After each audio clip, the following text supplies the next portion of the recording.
Dari 1 Samuel 17 ayat 4, dia mengambil kesimpulan bahwa kaum raksasa-raksasa itu, termasuk si Goliat ini, adalah dari keturunan Orpah, dari suku Gad. Jadi orang Gad, nenek moyangnya bernama Orpah. Dan Goliat ini adalah sepupunya Daud. Jadi Daud memenggal kepala sepupunya sendiri. Shalom saudaraku, salam damai sejahtera di dalam kasih Kristus. Berjumpa lagi dengan saya. Di Duli kita akan belajar berapologetika bersama-sama di channel ini. Ada seorang ustadz mualaf yang ngakunya dulu ini pernah kuliah di Haifa di Israel. Dan dia ini dalam kajiannya selalu menunjukkan bahwa dia ini tidak ada kualitas lulusan Israel dan malah mempermalukan lulusan Israel. Andalannya selalu Google kosong. Ini doktor S3 rasa Google. Dokter rasa Google ini aneh nih. Nah, kali ini dia membahas Alkitab itu salah lagi, salah sejarah dan salah ini menyebutkan keturunan dalam Alkitab. Dia tidak bisa membedakan antara Gad, G-A-D dengan Gad, G-A-T. Sebelumnya mari kita menyimak video lucu berikut ini. Ngerti ya? Baik. 1 Samuel 17 Ustazi, 17 nomor 4. 17 nomor 4. Sukron. Lalu tampillah keluar seorang pendekar dari tentara orang Filistin, namanya Goliat dari Gad. Gad itu kelompok orang yang di kampungnya namanya Gad, raksasa-raksasa. Keturunan Orpah namanya. Ibundanya namanya Orpah. Yang melahirkan anak-anak raksasa. Salah satunya namanya Goliat. Tingginya 6 hasta sejengkal. Ya. Dan Goliat itu adalah saudara sepupu dari Raja Daud. Nanti di kesempatan berikut kita bahas. Goliat itu yang dibunuh, dipenggal sama Raja Daud itu saudara sepupunya sendiri. Dari siapa? Dari Orpah. Nah, Orpah. Namanya Orpah. O-R-P-A-H. Orpah. Udah, sampai situ dulu. Kita udah tahu ya, imamnya Raja Daud itu keturunan raksasa. Imam. Raksasa. Mari kita bersama-sama menggarisbawahi apa yang dia sampaikan tadi itu ya. Dari 1 Samuel 17 ayat 4, dia mengambil kesimpulan bahwa kaum raksasa-raksasa itu, termasuk si Goliat ini, adalah dari keturunan Orpah, dari suku Gad. Jadi orang Gad, nenek moyangnya bernama Orpah. Dan Goliat ini adalah sepupunya Daud. Jadi Daud memenggal kepala sepupunya sendiri. Benarkah demikian? Siapa sih si Orpah ini? Benarkah dia orang Gad? Mari kita bersama-sama melihat di Rut pasal yang pertama. Nama Orpah di dalam Alkitab Perjanjian Lama itu hanya tercatat di dalam Rut pasal yang pertama. Disebut sebanyak 2 kali. Mari kita bersama-sama melihat Rut pasal yang pertama ayat 3 dan 4. Begini bunyi firman Tuhan. Kemudian matilah Elimelek suami Naomi sehingga perempuan itu tertinggal dengan kedua anaknya. Keduanya mengambil perempuan Moab, yang pertama bernama Orpah, yang kedua bernama Rut, dan mereka diam di situ kira-kira 10 tahun lamanya. Jadi Orpah dan Rut ini adalah seorang Moab. Ingat ya, Orpah dan Rut adalah seorang Moab. Dia adalah menantu dari Elimelek dan juga Naomi. Kalau Bapak Ibu membaca Rut pasal 1 ini, di sana dijelaskan ketika kedua anak Naomi meninggal, Naomi menyuruh kedua menantunya untuk pergi, yaitu Orpah dan Rut.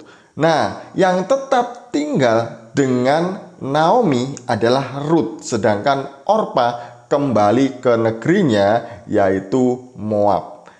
Jadi dari sini jelas bahwa Orpah itu tidak ada hubungannya dengan Rut, dengan keturunan orang-orang Israel. Kemudian kalau kita melihat di sini Jadi Orpa itu memang bukan orang Gad, melainkan orang Moab. Nah, siapa sih orang Gad ini? Mari kita bersama-sama melihat di Yosua pasal 11 ayat 22. Di sini di Yosua 11 ayat 22, Gad adalah keturunan orang-orang enak, orang-orang yang tinggi besar, yaitu orang-orang raksasa. Kemudian di Yosua pasal 13 ayat yang ketiga dikatakan bahwa Gad adalah bagian dari negeri orang Filistin. Nah, Filistin dengan Moab itu adalah dua kerajaan yang berbeda, dua tempat yang berbeda.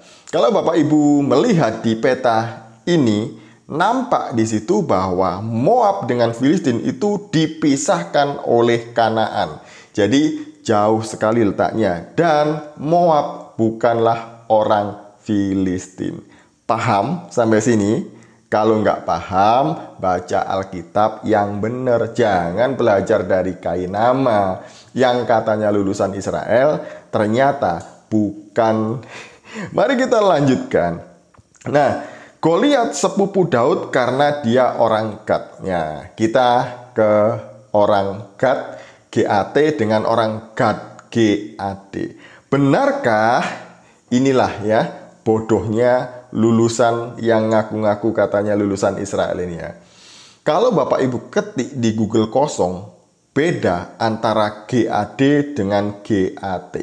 Kalau Gad, GAT tadi sudah saya jelaskan bahwa mereka ini adalah keturunan orang-orang gagah perkasa, orang-orang yang tinggi besar, orang-orang raksasa, yaitu orang-orang Filistin. Sedangkan Gad itu kalau kita mencari di dalam Alkitab maka akan muncul di dalam Kejadian 30 ayat 9 sampai 11. Mari kita bersama-sama membaca Kejadian 30 ayat 9 sampai 13. Begini bunyinya. Ketika dilihat Lea bahwa ia tidak melahirkan lagi, diambilnyalah Zilpa, budaknya perempuan, dan diberikannya kepada Yakub menjadi istrinya.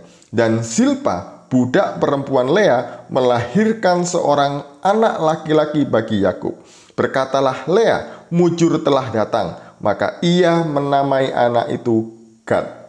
Jadi Gad, GAD, itu adalah anak Yakub dari istrinya Lea yang berasal dari budaknya yaitu Zilpa.